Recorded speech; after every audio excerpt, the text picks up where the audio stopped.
Ühise maailmavaatega inimesed võivad kokku saada erinevates kohtades. Tartu kandi budistid kohtuvad üksteisega Buda kojas.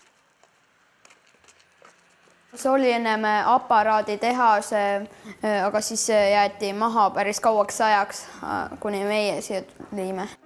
Siin näiteks on mediteerimissaal ja võib-olla isegi natukene töötatakse isegi siin. See on selline natukene isegi vaikuse ruum. Ja siin mahub päris palju rahvast, mediteerijaid ära. Nende jaoks on tähtis. Tartu Budakoda on budistlik keskus, kus on inimestel võimalus õppida meditatsiooni, õppida budistlikke õpetusi, harjutada meditatsiooni. Et oma meelega, mis siis toimuva, on võimalik tööd teha, ennast on võimalik arendada, kasvatada. Arenemine ja kasvamine ei jää vaid kooliaega, vaid see on selline elukestev tee, elukestev harjutus. Ja budismis on palju erinevaid õpetusi, harjutusmeetodeid toetamaks inimest selle teel. Buda õpetustes on olulisel kohal hooliv suhtumine kõigesse elavasse, kõikidesse elusolenditesse.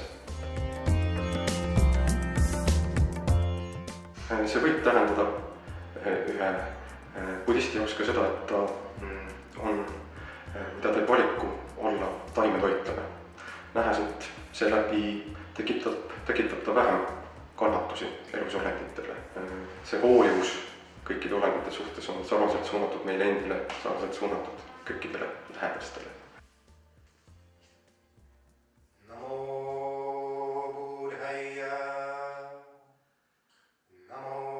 Mediteerimist kasutatakse isegi siis, kui arvutis tehakse igasuguseid töid ja see võtab isegi nii pingeliseks ja mõnikord on see kehas ja mõnikord on mõtetes.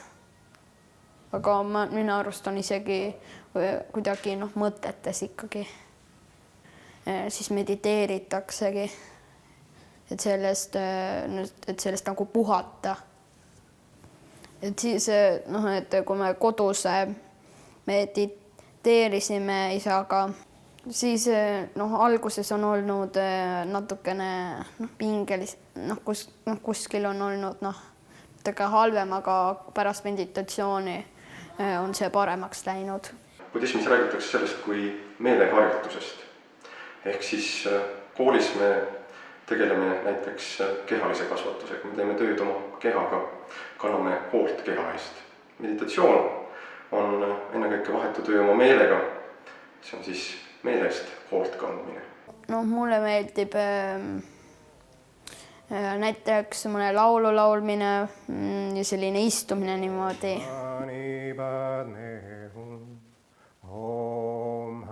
Mina tean nendest lauludest 2 laulu ja nad on erinevad kui koolides, sest nad ei ole niimoodi eriti niimoodi kooris ja klaveriga ja niimoodi mõne pilliga.